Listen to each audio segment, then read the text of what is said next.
ഇന്ന് നമുക്ക് അനീഷ് മാത്യുയുടെ അപ്പനെ കൊല്ലാൻ എന്ന് പറയുന്ന പുസ്തകം വായിച്ചാലോ? കുതിരത്താവളം.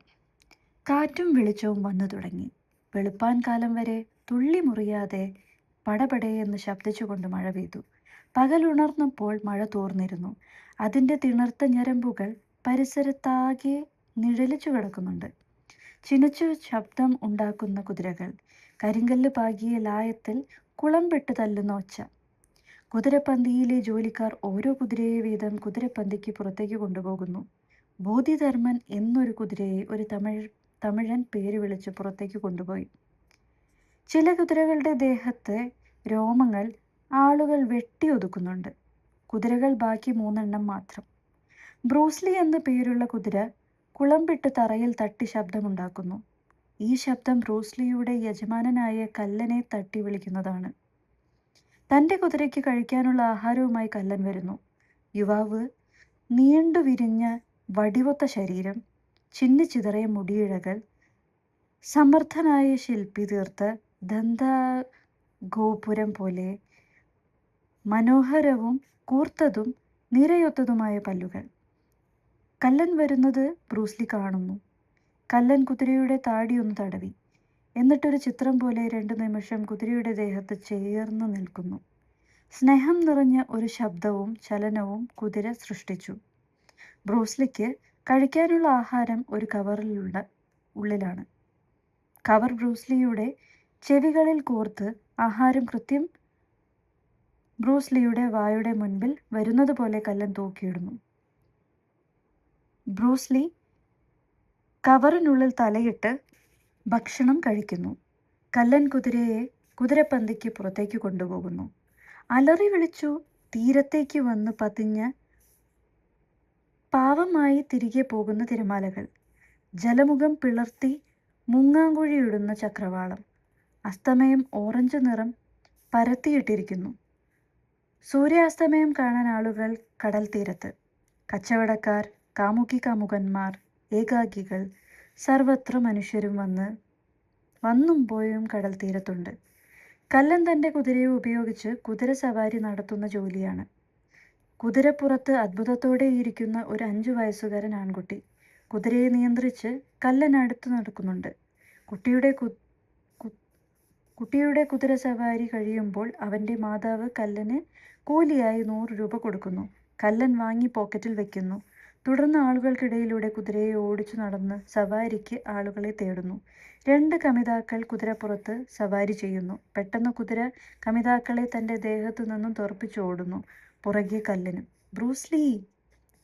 കുതിര നിൽക്കാതെ ആളുകൾക്കിടയിലൂടെ വഴി തെളിച്ചു പായുന്നു. കല്ലൻ ഒരു പ്രത്യേക രീതിയിൽ വാ കൊണ്ട് ശബ്ദമുണ്ടാക്കുന്നു. കുതിര വേഗം ഓട്ടം നിർത്തി തിരിഞ്ഞ് കല്ലൻ്റെ അരികിലേക്ക് എത്തുന്നു. കല്ലൻ കുതിരയുടെ മുഖത്തേക്ക് ദേഷ്യം കൊണ്ട് ഒന്ന് കൊടുക്കുന്നു. കുതിരയും കല്ലനും കടൽ കരയുടെ വിജനമായ ഒരിടത്തിരിക്കുന്നു. കല്ലൻ ഇരിക്കുന്നതിനോട് ചേർന്ന് ആണ് ഇരിക്കുന്നത്. അടികൊടുത്ത ഭാഗത്ത് കല്ലൻ തലോടുന്നു. കുറച്ചു ദിവസമായി എന്താ നിനക്കൊരു ചാട്ടം ഓട്ടവും? പതിയെ പുഞ്ചിരിച്ചുകൊണ്ട് എനിക്കറിയാം. കല്ലൻ്റെ ചുണ്ടുകൾക്കിടയിൽ ഞെരിഞ്ഞിരുന്ന ഒരു ബീഡി കുറ്റി കത്തുന്നുണ്ട്. മൂക്കും വായും പുക തുപ്പുന്നുണ്ട്. കയ്യിലൊരു ബോട്ടിൽ മദ്യവും. ആസ്വദിച്ച് മദ്യം അകത്തേക്കിറക്കുന്ന കല്ലൻ കടലിൻ്റെ വിദൂരതയിലേക്ക് നോക്കിക്കൊണ്ട് ഒരു കൈ കുതിരയുടെ ദേഹത്തും വെച്ചുകൊണ്ട് കല്ലനിരിപ്പ് തുടർന്നു. പതിവിലും ക്ഷീണിച്ച് കിടന്നുറങ്ങാൻ തുടങ്ങുന്ന കുതിരയെ തട്ടി വിളിച്ച് കല്ലൻ കുപ്പിയിലെ മദ്യം വായിലൊഴിച്ചു കൊടുക്കുന്നു. മദ്യം അകത്തു ചെന്നതും കുതിര ചാടി എഴുന്നേൽക്കുന്നു. കൂടെ കല്ലനും. തുരെ വണ്ടികൾ ചീറിപ്പായുന്ന നഗരവീതിയിലൂടെ കുതിരപ്പുറത്ത് കല്ലൻ പോകുകയാണ്. തലയിൽ കെട്ടും കമ്പിളി വസ്ത്രവും പല്ലുകളിൽ ബീഡി കയറും ഉള്ള കുറുകിയ ഒരു കിഴവനൊപ്പം കല്ലനും ബ്രൂസ്ലിയും. കിഴവൻ്റെ വെയിലും മഴയും തട്ടാതിരിക്കാനുള്ള ഓലമേഞ്ഞ വീടിൻ്റെ മുറ്റത്തൂടെ അരികിൽ ഉള്ള പെൺകുതിരയെ കെട്ടിയിട്ടിരിക്കുന്ന തൊഴുത്തിന് ലക്ഷ്യം വെച്ച് നീങ്ങുന്നു. കിഴവൻ തൊഴുത്തിലേക്ക് കല്ലൻ്റെ ആൺകുതിരയെ കയറ്റുന്നു. കിഴവൻ പെൺകുതിരയോട് പറഞ്ഞു, മാരി, നമ്മ പയ്യൻ പാത്തുകൊടി. വശീകരിക്കുന്ന പെൺകുതിരയെ കണ്ടിട്ടും കുലുങ്ങാതെ ഇളകാതെ താല്പര്യമില്ലാതെ ബ്രൂസ്ലി പിന്തിരിയുന്നു. ഇത് മനസ്സിലാക്കി കല്ലൻ കുതിരയെ പുറത്തേക്ക് കൊണ്ടുപോകുന്നു. തമ്പി 300. ഒന്നും ചെയ്യലേ എൻ കുതിര, എതുക്ക് പണോ? ഒരു വിസിറ്റുക്ക് പണിയാലോ ഇല്ലേലോ ഫീസ് ഇരിക്കുപ്പാ. കല്ലൻ പോക്കറ്റിൽ നിന്നും പണം കൊടുത്തിറങ്ങുന്നു. കൊട്ടും മേളവും അലങ്കാരങ്ങളാൽ അർദ്ധനഗ്നനായി നിൽക്കുന്ന നഗരത്തിലെ നടുവിലെ ഒരു വീട്.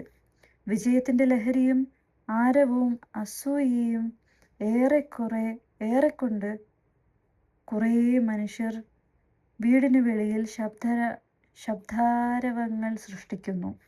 ഇവർക്ക് നടുവിലായി അണിഞ്ഞൊരുങ്ങി കല്ലൻ്റെ കുതിര. കുതിരയ്ക്ക് മുകളിൽ എന്തോ ഒരു വലിയ വിജയ കൈവരിച്ച ഒരു ചെറുപ്പക്കാരൻ ഇരിപ്പുണ്ട്. കയ്യിലൊരു വിജയ സമ്മാനവുമുണ്ട്. ഒരു മൂലയിൽ കല്ലൻ ബീഡി വലിച്ചിരിപ്പുണ്ട്. എല്ലാം കണ്ടുകൊണ്ട് ആഘോഷം തിമിർക്കുന്നു. പെട്ടെന്നാണ് കല്ലൻ്റെ കുതിര നിലം പതിച്ചു വീണത്. കുതിരയുടെ മുകളിലിരുന്ന ചെറുപ്പക്കാരൻ കുതിരയ്ക്കടിയിൽ കാലുകൾ കുടുങ്ങി കരഞ്ഞു കിടക്കുന്നു. എല്ലാവരും ചെറുപ്പക്കാരനെ ഊരിയെടുക്കാൻ കിനിഞ്ഞ് പരിശ്രമിക്കുന്നു. കല്ലൻ തൻ്റെ വീണുകിടക്കുന്ന കുതിരയ്ക്കരികിലേക്ക് കത്തുന്ന ബീഡി വലിച്ചെറിഞ്ഞുകൊണ്ട് ഓടി വരുന്നു. അവശനായി നിലത്ത് കിടക്കുന്ന കുതിര. അതിനടുത്ത് കല്ലൻ ഇരിക്കുന്നു. ആളുകൾ കല്ലനെയും കുതിരയും ദേഷ്യത്തോടെ എന്തൊക്കെയോ പറയുന്ന ശബ്ദങ്ങൾ മുഴങ്ങി കേൾക്കാം. കൂട്ടമായി മരണം കാത്തും മരിച്ചും കിടക്കുന്ന കുതിരകൾ. ആഴത്തിൽ കുഴികളിലേക്ക് ചത്ത കുതിരകളെ വലിച്ചിടുന്ന ആളുകൾ. ചത്ത കുതിരയെ ഭൂതിധർമ്മ എന്ന് വിളിച്ച് കരഞ്ഞുകൊണ്ട് തമിഴ് കുതിരക്കാരൻ. വെറുതെ മൂങ്ങാതെ. തമിഴൻ കരച്ചിൽ ഒതുക്കാൻ ശ്രമിക്കുമ്പോൾ കൂടുതൽ കരച്ചിൽ പൊട്ടുന്നു. മരണം വിഴുങ്ങിക്കൊണ്ടിരിക്കുന്ന അന്തരീക്ഷത്തിൽ അടുത്ത ഊഴം കാത്തുകിടക്കുന്ന കല്ലൻ്റെ കുതിരയുടെ വേദനാജനകമായ കാഴ്ച. തൊട്ടടുത്ത് ബ്രൂസ്ലിയുടെ മുഖത്തേക്ക് കണ്ണു നട്ടിരിക്കുന്നു. ആ 2 സ്നേഹിതർ തമ്മിലുള്ള അവസാന കൂടിക്കാഴ്ച സ്പർശകമാണ്. കുതിരയുടെ കണ്ണിൽ നിന്ന് ഒഴുകി വന്ന ഒരു കണ്ണുനീർ തുള്ളിയിലൂടെ അതിൻ്റെ ജീവൻ പുറത്തേക്ക് പോയി. കല്ലൻ്റെ കുതിരയെയും ആളുകൾ കുഴിയിലേക്ക് ഇടുന്നു. കാഴ്ച കണ്ട് സാവധാനത്തിൽ ആകാശം ഒഴുകുന്നതുപോലെ അവൻ്റെ വേദന രൂപം മാറി പൊട്ടിക്കരച്ചിലായി മാറി. ബ്രൂസ്ലി എന്ന് വിളിച്ച് കല്ലൻ പൊട്ടിക്കരയുന്നു. ചില വേർപിരിയലുകൾ സ്നേഹത്തിൻ്റെ ആഴങ്ങളിലേക്കുള്ളതാണ്. കുതിരകൾ ഒഴിഞ്ഞ കുതിരത്താവളം. അതിനടുത്തുള്ള ഒരു ഇടുങ്ങിയ മുറിയിൽ ചത്ത കുതിരകളുടെ പണിക്കാരും. കുതിരകളുടെയും പന്തികളുടെയും മുതലാളിയും ആരുടെയും ശ്രദ്ധ ആകർഷിക്കുന്ന ഒരു അതികോമളനും അതിനനുസരിച്ച് തന്നെ മോടിയിൽ വസ്ത്രധാരണം ചെയ്തിട്ടുള്ള രൂപമാണ് മുതലാളിയുടെ. എല്ലാവർക്കും തമിഴ്നാട് ബിരിയാണി കഴിക്കാൻ കൊടുത്തിരിക്കുകയാണ്. കുതിരപ്പന്തിക്കാർ കഴിക്കുകയാണ്. കൂട്ടത്തിൽ കല്ലനുമുണ്ട്. കല്ലനും മറ്റു ചില കുതിരക്കാരും കഴിക്കാതെ ബിരിയാണിക്ക് മുന്നിലിരിക്കുന്നു. മുതലാളിയും ശിങ്കിടികളും വിളമ്പുന്നു. കൂട്ടത്തിൽ കഴിക്കാതെ ഇരിക്കുന്ന ഒരു കുതിരക്കാരൻ മറ്റൊരു കുതിരക്കാരനോട് മുതലാളി അറിയാതെ മുതലാളിയെ നോക്കിക്കൊണ്ട്, നായയുടെ ഇളി തൊലിച്ച വായൻ, ഇവൻ മരുന്ന് കൊടുത്ത് കൊന്നതാ എല്ലാത്തിനെയും, ഇൻഷുറൻസ് കായ് പുളുന്താൻ. ഒരു നിമിഷത്തെ വെറുപ്പിൻ്റെ നിശബ്ദതയ്ക്ക് ശേഷം മറ്റൊരു കുതിരക്കാരൻ, അവൻ്റെ കുതിര അവൻ തോന്നുമ്പോൾ വളർത്തും, സാവടിക്കും. കല്ലൻ ഇത് അടുത്തിരുന്ന് കേൾക്കുന്നുണ്ട്. എല്ലാവരും കഴിച്ചു കഴിഞ്ഞ് കൈകളും മുഖവും വായും കഴുകി ഒരിടത്ത് മുതലാളി എല്ലാവർക്കും അഭിമുഖമായി കുതിരക്കാർക്കിടയിലൂടെ നടന്ന് സംസാരിക്കുന്നു. പണം കിട്ടുന്നതിൻ്റെ ഒരു അസാധാരണ ഉന്മേഷം മുതലാളിയുടെ മുഖത്തുണ്ട്. അത് തൽക്കാലം നിയന്ത്രിച്ചുകൊണ്ട് ദുഃഖം മുഖത്തേക്ക് കഷ്ടപ്പെട്ടു വരുത്തി മുതലാളി.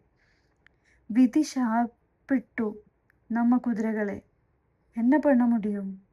കുതിരക്കാർക്ക് കിടക്കാനുള്ള ഇടുങ്ങിയ മുറി ചൂണ്ടിക്കൊണ്ട്, പണിയില്ലെന്ന് കരുതി കിടക്കാൻ സ്ഥലമില്ലെന്ന് ആരും പേടിക്കണ്ട. നിങ്ങൾക്ക് എപ്പോൾ വേണമെങ്കിലും വന്ന് ഇരിക്കാൻ, കിടക്കാം, ഉറങ്ങാം. അതിനാ ഞാനിത് പണിതേക്കുന്നത് കേട്ടോ. ബോധിധർമ്മൻ കുതിരയുടെ തമിഴൻ കുതിരക്കാരൻ്റെ താടിയിൽ തലോടി മുതലാളി ഒരു നിമിഷം നിൽക്കുന്നു. ഒന്നും അറിയാത്ത പാവത്തെപ്പോലെ തമിഴൻ കുതിരക്കാരൻ വിതുമ്പി. ഇതെല്ലാം കണ്ട് സത്യം അറിഞ്ഞ കുതിരക്കാർ മുതലാളിയുടെ അഭിനയം കണ്ട് കോപം പ്രകടിപ്പിക്കാതെ നിന്നു. ഒഴിഞ്ഞ കുതിരപ്പന്തിയും പണക്കാരുടെ മുറികളും തുടച്ചു വൃത്തിയാക്കുന്ന തമിഴ് പണിക്കാർ. കുതിരത്താവളത്തിനുള്ളിലെ അല്പം മോടിയും ഭംഗിയും വൃത്തിയുമുള്ള മുതലാളിയുടെ മുറിയിൽ ചങ്ങലകളുടെ കൈയും മരത്തിൻ്റെ ഇരുപ്പിടവും ഉള്ള ഒരു ഊഞ്ഞാലിൽ മുണ്ട് മാത്രം ഉടുത്ത് ആടിയിരിക്കുന്ന മുതലാളി. അകത്തേക്ക് പോകുന്ന മദ്യത്തിൻ്റെ തരിപ്പ് അയാളിൽ അലകൾ ഉണ്ടാക്കുന്നുണ്ട്. ഊഞ്ഞാലിൽ വെച്ചിട്ടുള്ള മുതലാളിയുടെ മൊബൈൽ ഫോണിൽ നിന്നും ഒരു പഴയ തമിഴ് ഗാനം ഓടിക്കൊണ്ടിരിക്കുന്നുണ്ട്. അയാളുടെ കയ്യിൽ അശ്ലീല ചിത്രങ്ങൾ നിറഞ്ഞ ഒരു മാസികയുമുണ്ട്. അതിലെ ചിത്രങ്ങൾ അശ്ലീല കാർട്ടൂണുകളാണ്. ചിത്രങ്ങളിൽ കണ്ണു തിരുകിയിരിക്കുകയാണ് അയാൾ. ഊഞ്ഞാലിലിരിക്കുന്ന മുതലാളിയുടെ മുറിയിൽ ബക്കറ്റിൽ വെള്ളവും ചൂലുമായി വൃത്തിയാക്കിക്കൊണ്ടിരിക്കുന്ന ഒരു പണിക്കാരൻ കൂടിയുണ്ട്. പണിക്കാർ മുതലാളിയുടെ നേരെ അടിയിലെത്തി നിലം വൃത്തിയാക്കിക്കൊണ്ടിരിക്കുമ്പോൾ മുതലാളി പറഞ്ഞു, ഐസ് കാട്ടിലെ ചൂട് റാണി ഫെന്റാസ്റ്റിക് பொம்மை படம் ആണ് என் உசிறு எடுக்குது. அந்த ஆக்ட்ரஸ் கூக்ட்ரஸ் எல்லாமே വേസ്റ്റ് താ ഇതുക്ക് മുന്നാടി. മുതലാളി ഊഞ്ഞാലിൽ നിന്ന് എഴുന്നേറ്റ് വെള്ളം നിറഞ്ഞ നിലത്തിലൂടെ ശ്രദ്ധിച്ച് കയ്യിൽ മാസികയുമായി മുറ്റത്തിറങ്ങി ടോയ്ലറ്റ് ലക്ഷ്യം വെച്ച് നടക്കുന്നു. ടോയ്ലറ്റിൽ വെളിച്ചം ഇർക്ക. പെട്ടെന്ന് അതിലെ ഒരു ചിത്രത്തിൽ ആകൃഷ്ടനായി മുതലാളി തല അല്പം താഴ്ത്തി നോക്കുന്ന ആ സമയം ആ കല്ലൻ വായുവിലൂടെ അതിവേഗത്തിൽ പറന്ന് മുതലാളിയുടെ തലയ്ക്ക് മുകളിലൂടെ പാഞ്ഞു അകത്തെ ഒരു മുറിയുടെ വാതിലിൽ ചെന്ന് പതിച്ചു. മുതലാളി അകത്തെ പണിക്കാർ ഉണ്ടാക്കിയ ശബ്ദമാണെന്ന് തെറ്റിദ്ധരിച്ചു. പാത്ത് പണട ഇരുമ മകനെ. ചെടികൾക്കിടയിലൂടെ ഒളിച്ചിരുന്ന് കല്ലെറിഞ്ഞത് കല്ലനും തമിഴ് കുതിരക്കാരനുമായിരുന്നു. മുതലാളി വീണ്ടും നടക്കുന്നു. വീണ്ടും ഒരു കല്ല് മുതലാളിയെ ലക്ഷ്യം വെച്ച് കല്ലൻ വിടുന്നു. മുതലാളിയുടെ തലയുടെ ഒരു വശത്ത് വന്ന് പതിച്ചു. ശബ്ദത്തോടെ മുതലാളി വേഗത്തിൽ നിലത്ത് ഇരുന്നു പോയി. നിമിഷങ്ങൾക്കകം കല്ലന് തമിഴ് കുതിരക്കാരനും ശരവേഗത്തിൽ വന്ന് മുതലാളിയെ അവരൊക്കെ സാധിക്കുന്ന രീതിയിലൊക്കെ മർദ്ദിച്ചു. കല്ലൻ മുതലാളിയെ പൈശാചികത്തോടെ ആക്രമിച്ചു. മുതലാളിയുടെ കരച്ചിൽ കേട്ട് ആളുകൾ അടിക്കാൻ തുടങ്ങുമ്പോഴേക്കും കല്ലനും തമിഴ് കുതിരക്കാരനും ഓടി രക്ഷപ്പെട്ടു.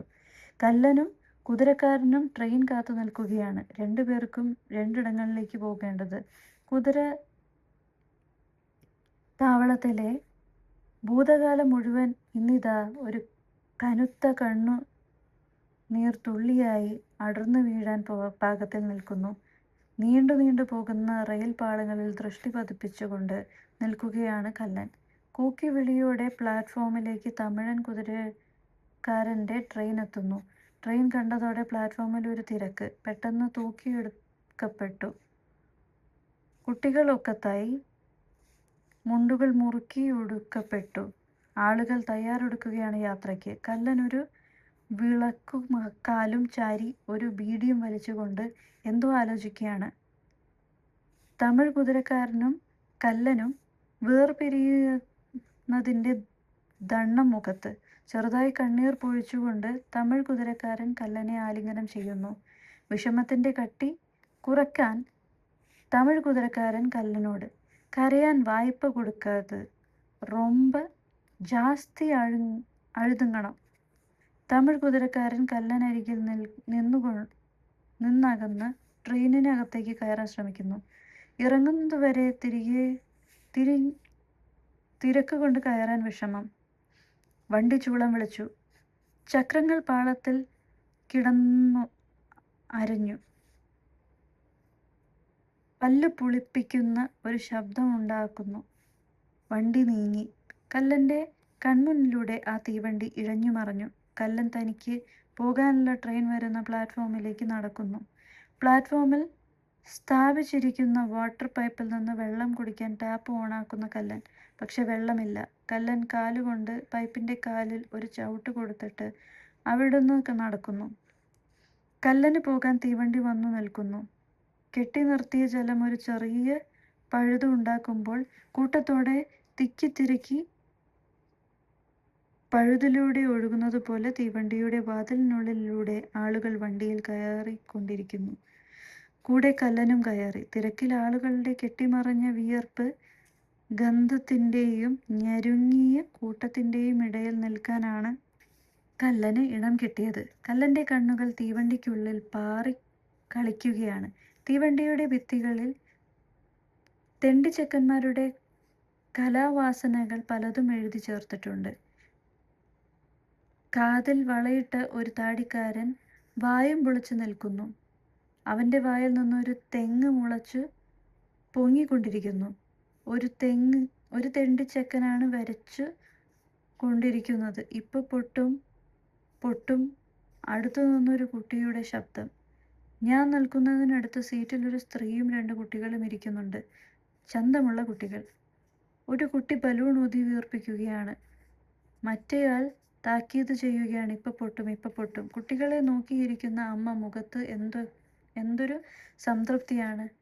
ഞാനിതാ ജീവിക്കുന്നു എന്ന് മുഖത്ത് എഴുതി വെച്ചതുപോലെ തോന്നും. പ്രശാന്തമായ സമുദ്രം പോലെയുള്ള കണ്ണുകൾ. ചാരിയിരുന്ന് മയങ്ങുന്ന കൊമ്പൻ മീശക്കാരൻ വണ്ടി ഇളകിയപ്പോൾ തപ്പിത്തടഞ്ഞ് എഴുന്നേറ്റ് ചോദിച്ചു, എത്തിയോ?